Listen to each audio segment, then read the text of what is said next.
O algoritmo Radix-Sort, também conhecido como o sorteio de base em português, ele foi desenvolvido por matemáticos e cientistas da computação ao longo do tempo, e não há um único criador desse método. A ideia básica desse algoritmo, do Radix-Sort, remonta a sistemas de numeração posicionais utilizados há milhares de anos. A ordenação por radix é baseada no conceito de ordenar os dígitos individualmente, ou seja, números individuais, unidades, depois as dezenas, centenas, milhares e assim sucessivamente. O Radix-Sort foi refinado e desenvolvido ao longo do tempo por pesquisadores e profissionais. Entre eles destacam-se Harold Seward, que publicou um artigo descrevendo a classificação pelo Radix em 1954, e Charles Lazarson, que fez contribuições significativas para a análise desse algoritmo no final dos anos 1970. Mas o importante é você mencionar que o Radix-Sort é uma técnica de classificação geral e diferentes variantes e melhorias foram instituídas com o tempo. Portanto, é mais adequado o desenvolvimento do Radix-Sort à comunidade de cientistas da computação como um todo, em vez de você atribuir a primazia da técnica ou da criação a um criador específico. Então você pode imaginar que é uma maneira de você colocar as coisas em ordem. Por exemplo, você colocar um baralho em ordem, ou você colocar números em ordem. Não importa se o número é de unidades, dezenas, centenas ou milhares, o importante é que é feito passo a passo, de acordo com o algarismo mais à direita, ou seja, o algarismo menos significativo, é o menos significativo, né? E a partir daí nós temos a enumeração dos casos, dos melhores casos ou dos piores casos. E como a gente pode saber qual que é o melhor caso e o pior caso? Depende da dificuldade que o ser humano vai imputar ao mesmo algoritmo. Ou seja, nós temos casos mais fáceis, casos médios e o pior caso. Qual seria o caso fácil, ou seja, o melhor caso? O melhor caso ocorre quando todos os números no array têm o mesmo número de dígitos. Ou seja, nesse caso, a complexidade é O de n.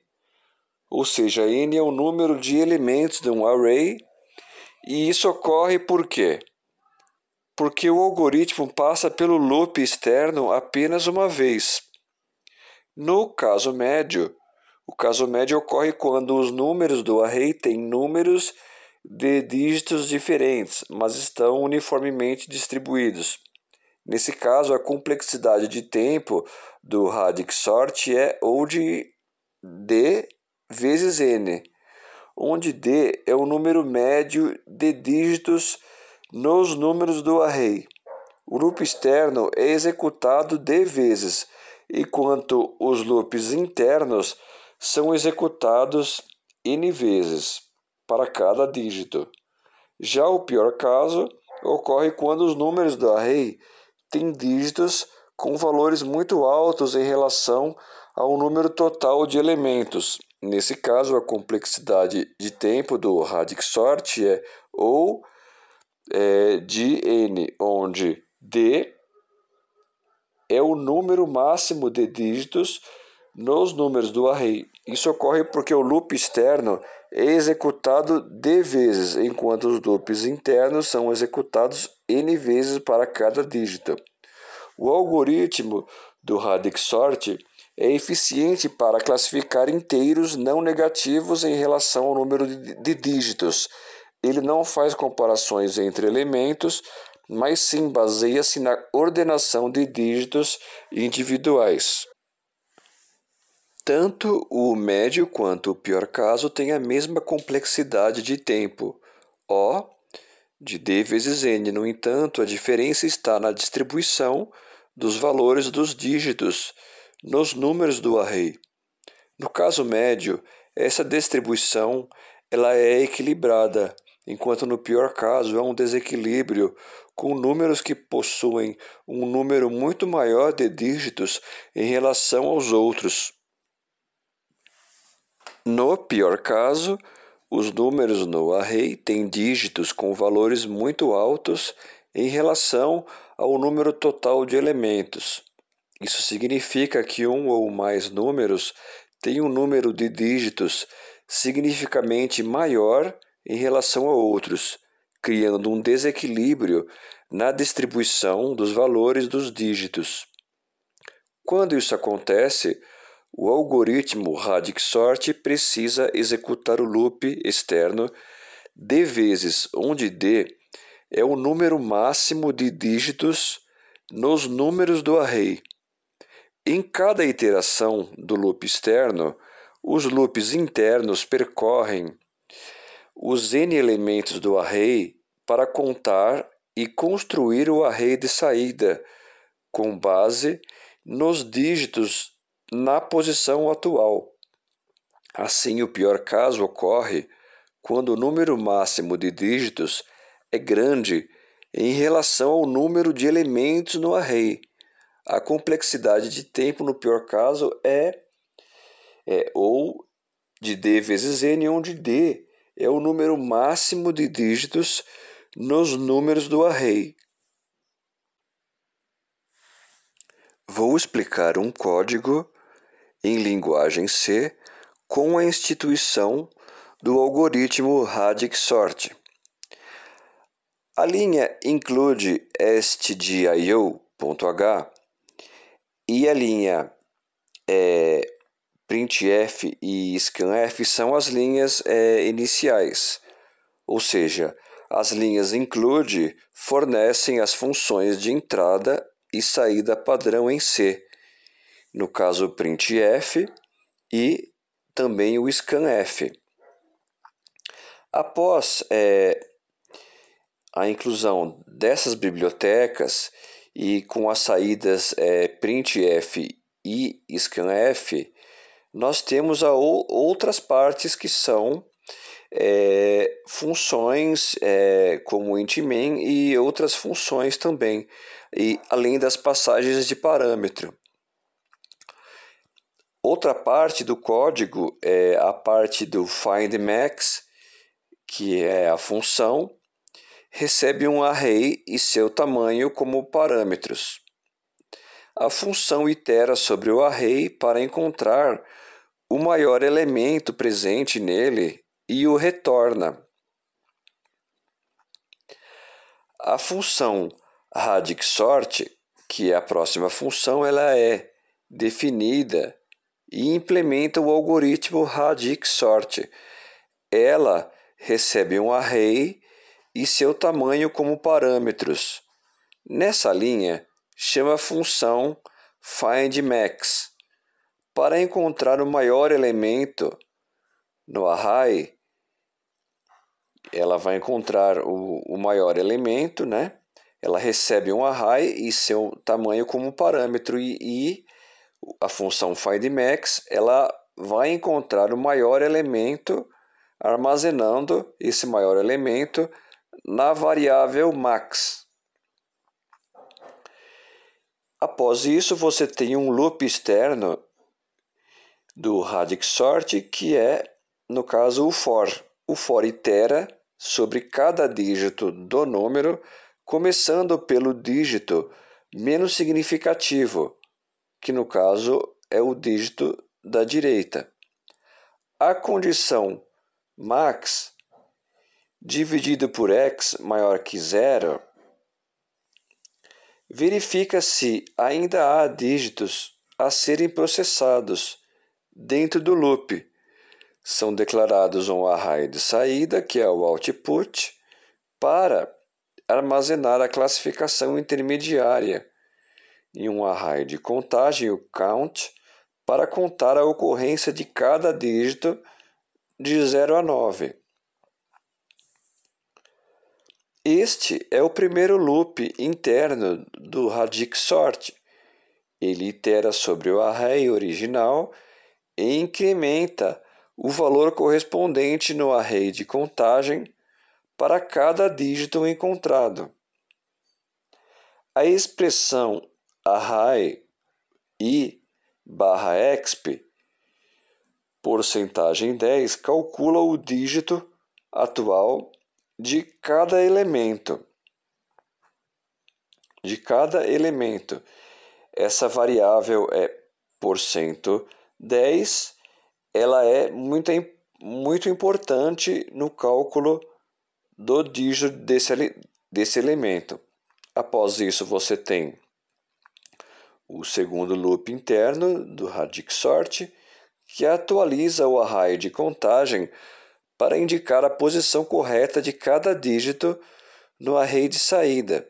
Ele faz isso acumulando os valores do array de contagem, de forma que cada elemento do array de contagem indique a posição correta para cada dígito. Após isso, há um terceiro loop for interno do Radix Sort. Ele constrói um array de saída, usando o array de contagem para determinar a posição correta de cada elemento com base no dígito atual 0. O array, no caso o array de saída, ele é preenchido de trás para frente para manter a ordem correta dos elementos com o mesmo dígito.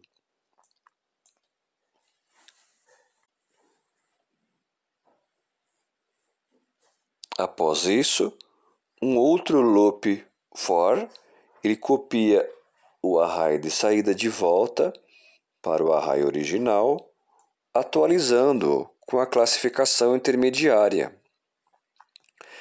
Esta função auxiliar, que é a função printArray, é definida para imprimir os elementos de um array separados por espaço.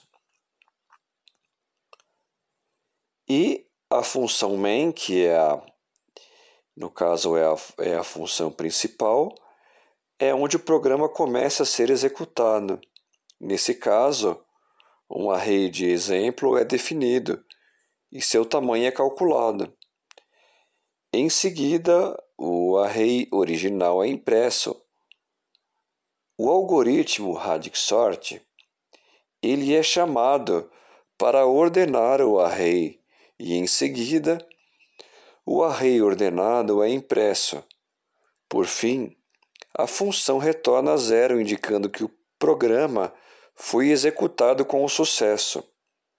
Esse é o exemplo de um programa em linguagem C, como informado, e esse código foi realizado da maneira bottom-up, ou seja, começando pela função main, e após isso as outras funções de programa, que são chamadas essas funções pela função main, e depois são retornadas para a função main. É um programa sem protótipos de função, realizado da maneira bottom-up.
O algoritmo Radix-Sort, também conhecido como o sorteio de base em português, ele foi desenvolvido por matemáticos e cientistas da computação ao longo do tempo, e não há um único criador desse método. A ideia básica desse algoritmo, do Radix-Sort, remonta a sistemas de numeração posicionais utilizados há milhares de anos. A ordenação por radix é baseada no conceito de ordenar os dígitos individualmente, ou seja, números individuais, unidades, depois as dezenas, centenas, milhares e assim sucessivamente.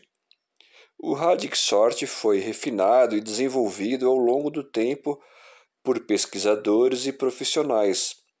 Entre eles destacam-se Harold Seward, que publicou um artigo descrevendo a classificação pelo Radix em 1954, e Charles Lazarson, que fez contribuições significativas para a análise desse algoritmo no final dos anos 1970.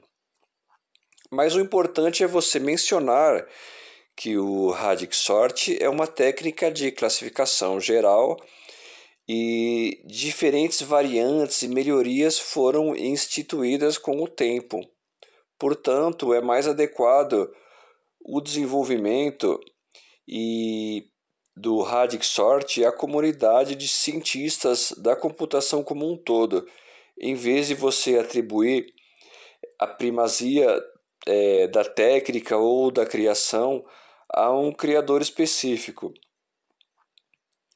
Então você pode imaginar que é uma maneira de você colocar as coisas em ordem. Por exemplo, você colocar um baralho em ordem, ou você colocar números em ordem. Não importa se o número é de unidades, dezenas, centenas ou milhares, o importante é que é feito passo a passo, de acordo com o algarismo mais à direita, ou seja, o algarismo menos significativo, é o menos significativo, né? E a partir daí nós temos a enumeração dos casos, dos melhores casos ou dos piores casos. E como a gente pode saber qual que é o melhor caso e o pior caso? Depende da dificuldade que o ser humano vai imputar ao mesmo algoritmo. Ou seja, nós temos casos mais fáceis, casos médios e o pior caso. Qual seria o caso fácil, ou seja, o melhor caso? O melhor caso ocorre quando todos os números no array têm o mesmo número de dígitos. Ou seja, nesse caso, a complexidade é O de n. Ou seja, n é o número de elementos de um array, e isso ocorre por quê? Porque o algoritmo passa pelo loop externo apenas uma vez. No caso médio, o caso médio ocorre quando os números do array têm números de dígitos diferentes, mas estão uniformemente distribuídos. Nesse caso, a complexidade de tempo do Radix-Sort é O de D vezes n, onde D é o número médio de dígitos nos números do array. O loop externo é executado D vezes, enquanto os loops internos são executados n vezes para cada dígito. Já o pior caso ocorre quando os números do array têm dígitos com valores muito altos em relação ao número total de elementos. Nesse caso, a complexidade de tempo do Radix-Sort é O de n, onde D é o número máximo de dígitos nos números do array. Isso ocorre porque o loop externo é executado D vezes, enquanto os loops internos são executados n vezes para cada dígito. O algoritmo do Radix-Sort é eficiente para classificar inteiros não negativos em relação ao número de dígitos. Ele não faz comparações entre